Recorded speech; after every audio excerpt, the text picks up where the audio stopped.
What's going on, everybody? It's EricRayweather back here helping you take your game to the next level. And today I want to show you the best way to play offense in Madden 17, the most effective, easiest way to play offense in this year's game. Now, if you're new around here, just first time seeing one of my videos, hit that subscribe button below. I drop the best daily Madden tips on YouTube. You do not want to miss out on any of this content. Now, for today, I'm in the bunch weak formation, and the play I want to look at is the corner strike. Now, I'm sure this is a play many of you already know about, have maybe even run, but it's more so the concept that I want to go over rather than the play. But this is probably the best play in the game to run this concept out of.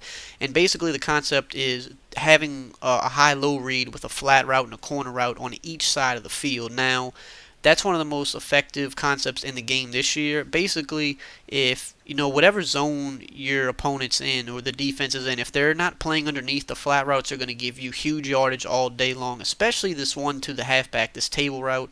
It's one of the best routes in the game this year because it just hits the flat, releases so quickly that if they're not playing underneath coverage, you're going to eat them up all day with this. Now, if they have to man him up, manually guard him, something, they have to key in on it. But you can't manually guard both flat routes, and most people aren't going to manually guard a flat route anyway because they're not that worried about it. Most people neglect the flats this year, and you can just kill your opponent all day with them. If they decide to play underneath, which most people won't do, but if they do that, you have the corner routes that are going to give you huge gains down the field. So as far as setting this particular play up, I just like to put my inside wide receiver Bryant on an in route, and that's it.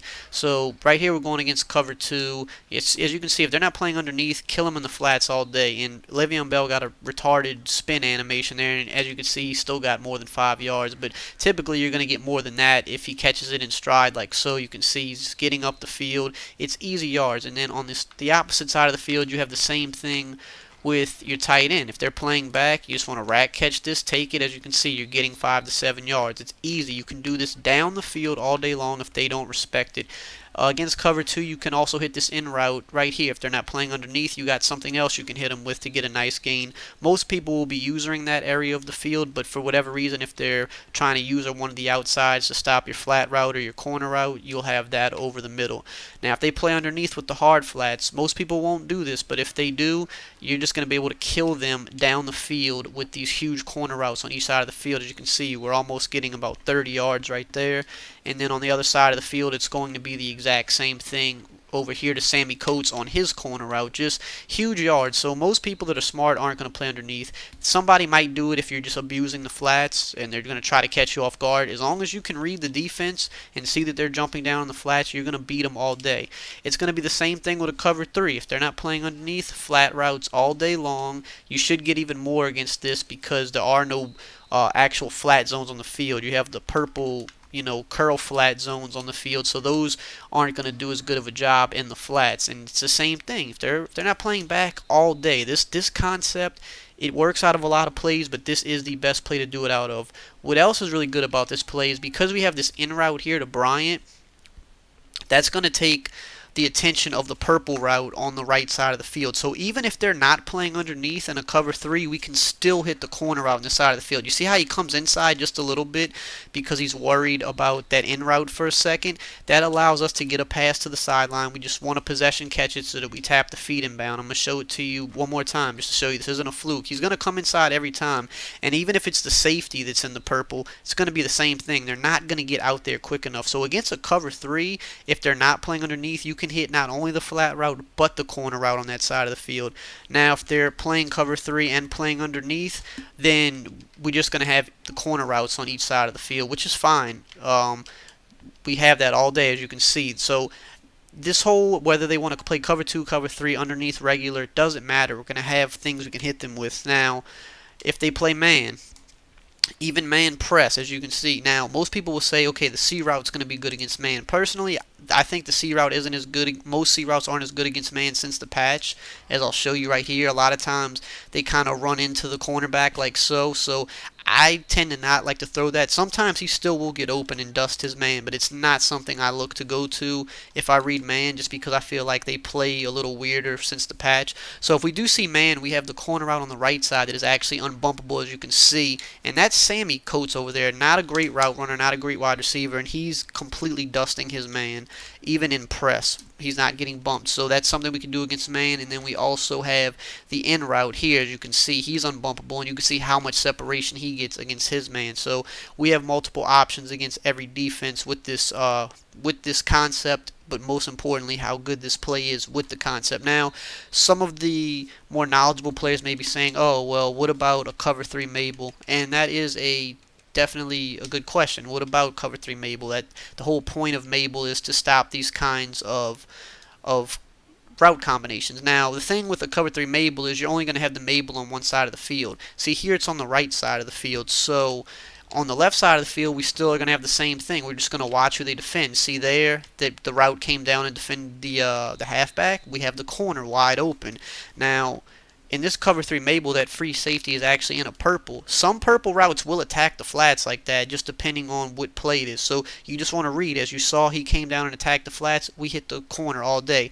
But the thing with Mabel is, even on this right side of the field, you will say, well, there's a purple and there's a hard flat, so it should take away our combination. But the thing is, again, just like in a regular cover 3, you see where that purple zone is. He's not going to get out to that corner quick enough, and I'm going to show you this.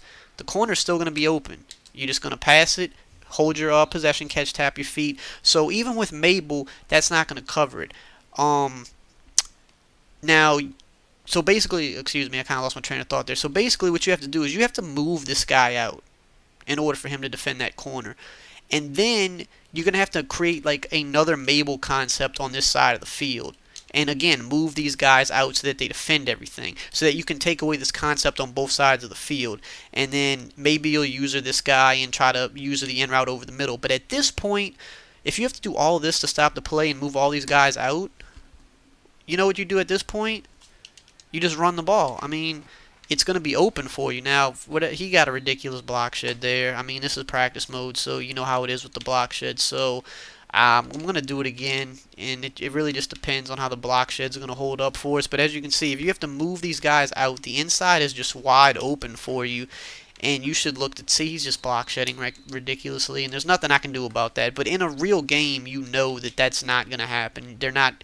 If everybody's out of the box like this, you're going to have a great chance to run the ball. I don't know. Maybe Ladarius Green's run blocking is just terrible. That's likely what's going on here. But I mean, you should be able to run the ball when they're moving all of these guys out like that. And most people aren't going to be able to set up the defense that quick and move everybody out that quickly to do that anyway. Now, another great thing about this formation is you have to play Z spot. So, let's say you're in a cover 2, for example. It's a very similar as the previous play. We can just in route the outside guy here. So you have the corner flat on the right side of the field, but now you have this post, right? You have this post on the left, which is completely different from a corner route. It attacks the exact opposite part of the field. Instead of going to the sideline, you're going to the middle. So if they're expecting that play and they're expecting you to go to the sideline, well, now you can just hit them over the middle. And this post pretty much is gonna beat all coverages right there. That was a cover 2. Against a cover 3, the window is gonna be smaller, but it's going to be the same thing. So again, we just set it up like this. We in route the outside guy instead. This corner route is gonna come over, and we can get in front of that safety there and catch it. So this is a good play to mix in because it's still a similar play, but we have a different route combination. We have instead of having the killer C route, we're going to have this killer post route, and this thing is going to beat man too. As you can see, look at the separation this gets against man.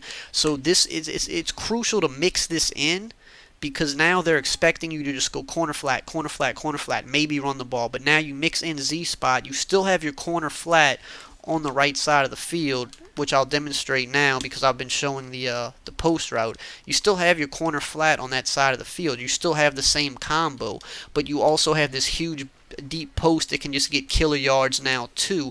So they're not expecting that. They're going to be expecting to use a corner route or maybe jump down into the flat. So like I said, this play alone, it takes a lot to stop it, but then outside of that, for them to actually set it up to stop that, they can't stop the deep post too, and they can't stop the run too. So this is the best way to play offense this year. This is why so many of the top level players use corner strike this year, because it's just super effective. The concept's effective, but the way with this formation, this alignment, it makes it very hard for the defense to stop it. So this is in a lot of playbooks. I will list them below in the description. It's something you should definitely have in your game plan. even if you're not really trying to scheme heavily out of bunch week, you should still have this play. You should be throwing it in as much as you can because it is just a great way to move the ball. It gets consistent yardage, and it's a very safe, low-risk play. So definitely practice with this and definitely take it into your game and see what it can do for you. If you enjoyed the video, drop a like, comment, subscribe, and I will see you guys next time.